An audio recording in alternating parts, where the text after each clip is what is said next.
Hello friends and very warm welcome to Chiki's Biology another video. In this video today we will discuss about the reality of research in India. आज हम लोग अपने इस topic पे बात करेंगे और जो यूरोपियन कंट्रीज हैं या जो अमेरिका है वहाँ पे क्यों अच्छी अच्छी रिसर्च होती है, वहाँ के जो रिसर्चर्स हैं वो क्यों अच्छे अच्छे जर्नल्स में अपनी रिसर्च को पब्लिश करा लेते हैं, या जो सेल जर्नल है या जो नेचर जैसे जर्नल हैं या जो साइंस जैसा जर्नल है वहाँ पे क्यों उन लोगों की रिसर्च पब्लिश हो जाती है इजीली वे में। इंडिया के जो रिसर्चर्स हैं इनकी रिसर्च वहाँ पे क्यों पब्लिश नहीं होती, इसके पीछे क्या कारण है, किन कारणों की वजह से जो है यहाँ पे रिसर्च का लेवल इंक्रीज नहीं होता। और मैं आप लोगों को एक पॉइंट अगर यहाँ पे क्लियर करूँ कि जो इसरो है, इसरो को छोड़ के जितने भी यहाँ पे इंस्टीट्यूशंस हैं वहाँ पे कोई भी ऐसी रिसर्च नहीं हो रही है जिस रिसर्च का फायदा कम्युनिटी को सीधे तौर पे हो या सीधे लेवल पे हो।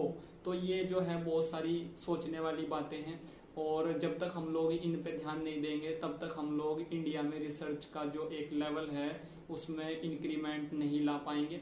तो ये सभी प्रॉब्लम्स हैं और ये प्रॉब्लम्स जो हम लोगों को क्यों फेस करनी पड़ रही हैं, क्या क्या दिक्कत हैं, उन सभी पे मैं वन बाय वन यहाँ पे बात करूंगा। तो आप लोग इस वीडियो में मेरे साथ में स्टार्टिंग से लेके एंड तक कनेक्ट जरूर रहें।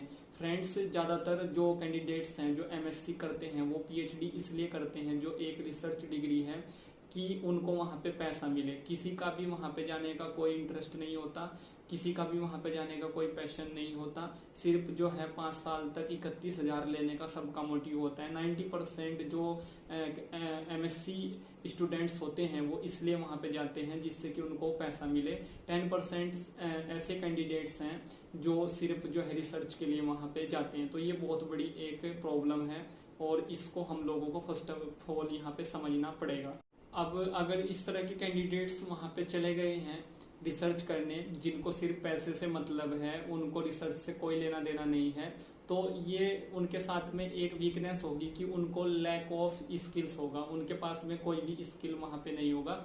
तो प्रोफेसर्स को ये करना चाहिए या उनके गाइड को ये करना चाहिए या उनके सुपरवाइजर को ये वहाँ पे करना चाहिए कि वो उनको बताए कि कैसे आपको एक स्किलफुल रिसर्चर बनना है। बट प्रोफेसर्स जो है उन पे ध्यान नहीं देते और वो भी उनको जो है छूट वहाँ पे दे देते हैं। और कुछ प्रोफेसर्स तो ऐसे हैं बस उनको एक बार गवर्नमेंट जॉब मिल गई प्रोफेसर की, अब उनको कुछ नहीं करना है, उनको कोई दिमाग नहीं लगाना है, किसी कैंडिडेट को उनको सुपरवाइज नहीं करना है। तो ये एक सेकंड पॉइंट है कि इंडिया में जो रिसर्च का लेवल है वो घटता जा रहा है और उसका ग्राफ जो है नीचे आ रहा है, क्योंकि प्रोफेसर्स को एक बार जॉब मिल गई प्रोफेसर की तो अब वो खुश हैं, वो दिमाग नहीं लगाएंगे, वो कैंडिडेट्स को कुछ नहीं सिखाएंगे, उनको स्किलफुल नहीं बनाएंगे। और ये ज़्यादातर इंस्टीट्यूट्स में ये प्रॉब्लम है। उसके बाद जो है क्या होता है, कुछ प्रोफेसर्स ऐसे होते हैं कि वो किसी के साथ में कोलैबोरेशन नहीं करना चाहते, उनका ईगो जो है बहुत बड़ा होता है, वो किसी से बात करना पसंद नहीं करते। जबकि यूरोपियन कंट्रीज में या जो अमेरिका है वहाँ पे ऐसा नहीं होता। वहाँ के जो रिसर्चर्स हैं या जो प्रोफेसर्स हैं उनको पता है कि रिसर्च एक ऐसा डोमेन है जहाँ पे कोलैबोरेशन बहुत ही एक प्रीटी क्रूशियल रोल प्ले करता है और विदाउट कोलैबोरेशन जो है कुछ भी डिस्कवर या रिसर्च नहीं किया जा सकता। तो वो वहाँ पे अपने बहुत सारे कोलैबोरेटर रखते हैं और कोलैबोरेशन करते हैं। इंडिया में ऐसा कोई सीन नहीं है, यहाँ पे ईगो फर्स्ट है, उसके बाद सभी चीजें यहाँ पे होती हैं प्रोफेसर्स के लिए, और ये मैंने देखा है। तो इस तरह की चीजें जब तक प्रोफेसर्स के अंदर रहेंगे रिसर्च का लेवल डिक्रीज वहाँ पे रहेगा। तो ये भी यहाँ पे देख। नेक्स्ट जो यहाँ पे पॉइंट है वो ये है, यहाँ पे ज्यादातर जो प्रोफेसर्स हैं या जो रिसर्चर्स हैं वो इसलिए रिसर्च कर रहे हैं जिससे कि उनका प्रमोशन हो सके, जिससे कि उनकी सैलरी में इंक्रीमेंट हो सके। वो इसलिए ज्यादा से ज्यादा पेपर पब्लिश करना चाहते हैं जिससे कि उनका खुद का कुछ वहाँ पे पर्सनल भला हो सके, सोसाइटी को उनकी रिसर्च से कोई भी फायदा न हो, उन पे कोई फर्क नहीं पड़ता। और कुछ रिसर्चर्स ऐसे भी हैं जो फॉरेन से पोस्ट डॉक करके आते हैं या पीएचडी करके आते हैं, तो जो उनका वहाँ पे एक टॉपिक होता है रिसर्च का या जो वहाँ की प्रॉब्लम्स होती हैं कम्युनिटी की, वो उन प्रॉब्लम्स पे इंडिया में आके काम करते हैं। जबकि उनको पता है कि इंडिया में वो लोग रह रहे हैं तो जो यहाँ की प्रॉब्लम्स हैं उन पे उनको काम करना चाहिए, उन सभी टॉपिक्स पे, उन सभी प्रॉब्लम्स प्रॉब्लम्स पे उनको रिसर्च करनी चाहिए, जिससे कि वो उसको सॉर्ट आउट कर सके, जिससे कि हमारी कंट्री का कुछ अच्छा हो सके। कुछ लोग या कुछ रिसर्चर पोस्ट डॉक करके बाहर से आते हैं और उन्हीं टॉपिक्स पे, जो अमेरिकन टॉपिक्स हैं या जो यूरोपियन टॉपिक्स हैं, उन्हीं पे इंडिया में आके काम करते हैं। तो इससे हमारी कम्युनिटी को क्या फायदा हो रहा है, उनकी रिसर्च से हमें क्या फायदा हो रहा है? हमें तो कोई फायदा नहीं हो रहा है उनकी रिसर्च से। वो सिर्फ जो है यहाँ पे पेपर छाप रहे हैं और खुद का वो लोग जो है यहाँ पे भला करना चाहते हैं। तो ये बड़ी ही एक तरह से सोचने वाली बातें हैं।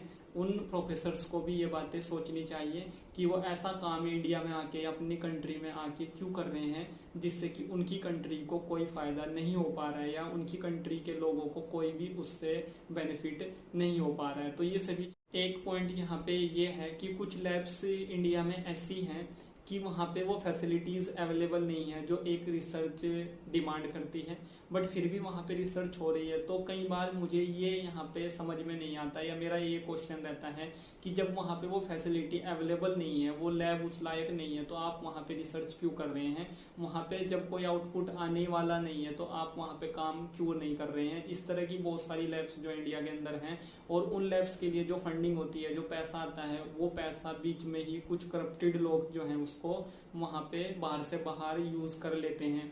तो ये बड़ा ही सोचने वाला एक यहाँ पे टॉपिक है।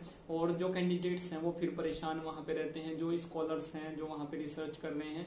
और रिसर्च जो है बिना लैब के नहीं होगी, वहाँ पे बहुत सारी चीज़ें होंगी, और अगर वहाँ का जो लैब है वो अच्छा नहीं होगा या वहाँ पे वो सभी फैसिलिटीज़ नहीं होंगी जो वो एक रिसर्च टॉपिक जो है डिमांड करता है, तो कैसे आप वहाँ पे रिसर्च कर लोगे? ऐसा बहुत जगह पे हो रहा है। और कुछ कैंडिडेट्स जो हैं रिसर्च कर रहे हैं, वो अपना एक जो उनका एक रिसर्च टॉपिक होता है या एक रिसर्च टॉपिक का जो पार्ट होता है वो अपनी लैब में करते हैं, दूसरा जो है वो किसी दूसरी लैब में करते हैं, तीसरा किसी अदर लैब में करते हैं। इस तरह से उनका टाइम वेस्ट होता है। और इसमें जो है जो रिजल्ट्स होते हैं, ये रिसर्च का जो लेवल एक तरह से होता है, उसमें बहुत सारे डेविएशन आने का खतरा होता है। और रिसर्च का जो एक इंटरेस्ट है वो भी डाउन हो जाता है एक रिसर्चर का, जब वो कहीं कहीं पे जाके काम करता है। तो ऐसी लैब में काम करना बेकार है, या ऐसी जगह पे रिसर्च करना बेकार है जहाँ पे पूरा का पूरा एक तरह से जो फैसिलिटी है वो अवेलेबल नहीं है। तो ये भी एक मेन कारण है कि इंडिया में जो है रिसर्च का लेवल घटता जा रहा है। तो इन सभी टॉपिक्स पे हम लोगों को ध्यान देना होगा, तभी इंडिया में जो हम लोग अच्छी रिसर्च कर पाएंगे। So thank you friends, thank you for watching and do subscribe the channel for upcoming videos.